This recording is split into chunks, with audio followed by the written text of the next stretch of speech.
ইউটিউবের সফলতা আসলে কি সহজ?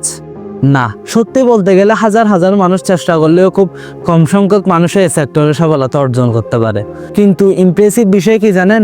আপনি যদি ইউটিউবের সঠিক গাইডলাইন ফলো করেন তাহলে আপনার সফলতা পাওয়ার সময়ের ব্যাপার। তাই আমি আজকে আপনাদের সাথে ইউটিউবের এমন 10টি সিক্রেট সম্পর্কে আলোচনা করব যা আপনার সফলতা পাওয়াটাকে অনেকটাই নিশ্চিত করে তুলবে। এবং আপনি এই 10টি ট্রিক্স যদি খুব ভালোভাবে ফলো করতে পারেন তাহলে আপনি খুব কম সময়ে সফলতা অর্জন করতে পারেন। তো সেই 10টি টিপস কি চলুন ভিডিওতে দেখে আসা যাক।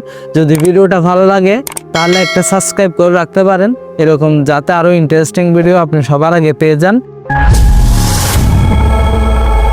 নাম্বার 1, ধৈর্য।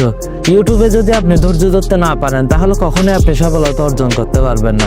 সুতরাং আপনার সবসময় মনে রাখতে হবে ইউটিউবে ধৈর্যের কোনো বিকল্প নেই।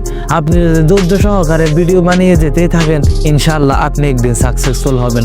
সুতরাং ধৈর্যের কোনো বিকল্প নেই। কয়েকটা ভিডিও দেওয়ার পরে আপনি ইউটিউবে কখনোই সফলতা অর্জন করতে পারবেন না। সুতরাং ধৈর্য ধরুন, সফল একদিন ইনশাআল্লাহ হবেনি। নাম্বার 2, ক্যাটাগরি বা নিশ। সবসময় চেষ্টা করবেন ইউটিউব প্ল্যাটফর্মে কাজ করার সময় একটি নিশ বা একটি ক্যাটাগরিতে ভিডিও তৈরি করার জন্য।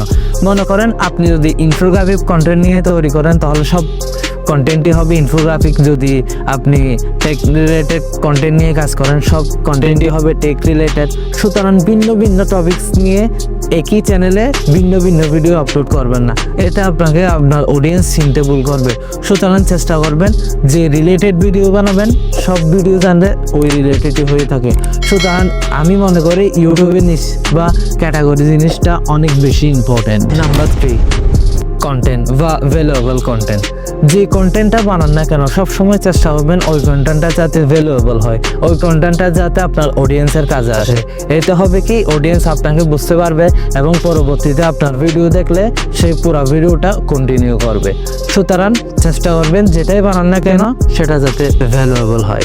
নাম্বার 4, ভিডিও বা ফুটেজ কোয়ালিটি। আপনি যে ফুটেজ ইউজ করেন না কেন সেটা যাতে কোয়ালিটিফুল হয়। আপনি যদি ফেস ক্যাম ভিডিও তৈরি করেন তাহলে সেই ভিডিওটা যাতে একটু ভালো কোয়ালিটিপূর্ণ থাকে, চেষ্টা করবেন সেটা যাতে একটা ভালো ফোন দিয়ে রেকর্ড করা হয়, অথবা সেই ভিডিওটা যাতে একটা ভালো ক্যামেরা দিয়ে রেকর্ড করা হয়। এতে আপনার ফুটেজ কোয়ালিটি বা ভিডিও কোয়ালিটি যদি হাই থাকে তাহলে আপনার সাকসেস হওয়ার পসিবিলিটিটাও অনেকটাই বেড়ে যায়। Number 5, sound quality. ইউটিউবে আপনার ভিডিও কোয়ালিটির পাশাপাশি আপনার সাউন্ড কোয়ালিটিটাও অনেক বেশি ইম্পর্টেন্ট। আপনার সাউন্ড কোয়ালিটি যদি লো থাকে তাহলে অডিয়েন্স আপনার ভিডিওতে বেশিক্ষণ কন্টিনিউ করবে না। সুতরাং চেষ্টা করবেন যত সম্ভব আপনার সাউন্ড কোয়ালিটিটাকে ইমপ্রুভ করার। নাম্বার 6, কনসিস্টেন্সি বা নিয়মিত ভিডিও আপলোড। আপনি সবসময় চেষ্টা করবেন ইউটিউবে সপ্তাহে 1টি বা 2টি ভিডিও আপলোড করার জন্য। আপনি যদি অনেক দিন গ্যাপ দেওয়ার পর যদি ভিডিও আপলোড করেন তাহলে আপনার চ্যানেলটা ডেড হয়ে যাওয়ার সম্ভাবনা সবচেয়ে বেশি। সুতরাং চেষ্টা করবেন এক সপ্তাহে একটা করে ভিডিও আপলোড দেওয়ার। এতে আপনার কনসিস্টেন্সিটা বজায় থাকে এবং ইউটিউব অ্যালগরিদম ভালোভাবে বুঝতে পারে এবং আপনার ভিডিওটা রিচ দেওয়া শুরু করবে।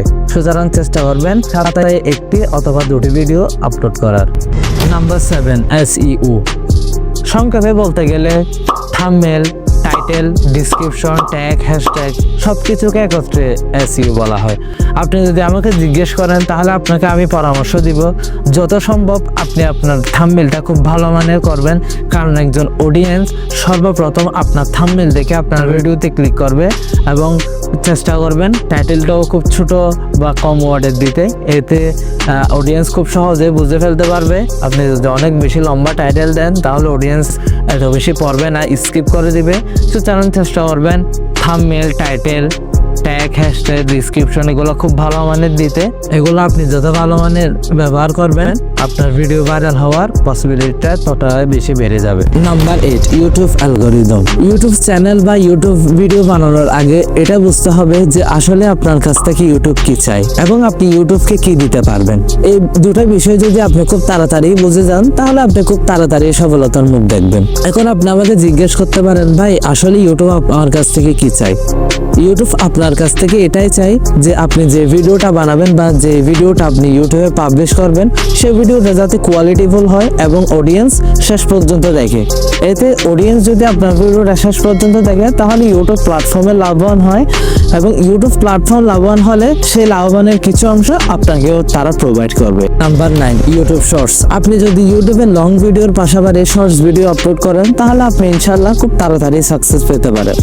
আপনি যদি ইউটিউবে লং ভিডিও আপলোড করে থাকেন তাহলে যে লং ভিডিওটা আপলোড করছেন ঠিক সেম সেই বিষয় নিয়ে 1 মিনিটের ভিতর একটা শর্টস ভিডিও বানাবেন, এবং সেটা আপলোড করার সময় রিলেটিভ ভিডিওতে আপনি লং ভিডিওটা সিলেক্ট করে দিবেন। তো আপনি যখন লং ভিডিওটা সিলেক্ট করে দিবেন তাহলে আপনার শর্টস ভিডিওতে যত ভিউ পেয়ে যাবে আস্তে আস্তে দেখবেন আপনার লং ভিডিওতেও সেই ভিউগুলো আস্তে আস্তে চলে আসতেছে।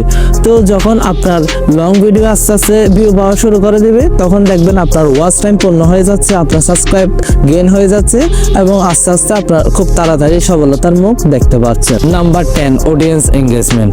সবসময় চেষ্টা করবেন আপনার ভিডিওর মাঝখানে আপনার অডিয়েন্সকে একটা কমেন্ট করতে বলার জন্য। এটা হবে কি আপনার অডিয়েন্সরা যে কমেন্টগুলো করবে আপনি সেই কমেন্টগুলোর উত্তর দিয়ে দিবেন এবং তাদের সমস্যার কথা জানাতে বলবেন। এতে আপনার আর তাদের মাঝখানে একটা ভালো সম্পর্ক তৈরি হবে, এবং যেটা ইউটিউব গ্রোথের জন্য খুব বেশি কার্যকর।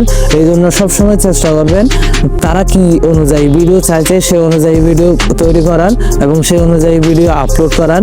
এতে আপনি খুব তাড়াতাড়ি সফলতার মুখ দেখতে পারবেন, কেননা আপনার অডিয়েন্স এঙ্গেজমেন্টটা গ্রোথের জন্য খুব বেশি ইম্পর্টেন্ট। তো এই 10টি সিক্রেট ছিল আপনাদের জন্য। আর আপনাদের যদি কোনো প্রশ্ন থাকে তাহলে কমেন্ট বক্সে জানাতে পারেন, অথবা আপনি চাইলে আমার টেলিগ্রাম গ্রুপে অ্যাড হয়ে নিতে পারেন। আজকের মতো এই পর্যন্ত। তো পরবর্তী ভিডিওতে দেখা হবে, ততক্ষণ ভালো থাকবেন, সুস্থ থাকবেন। আল্লাহ হাফেজ।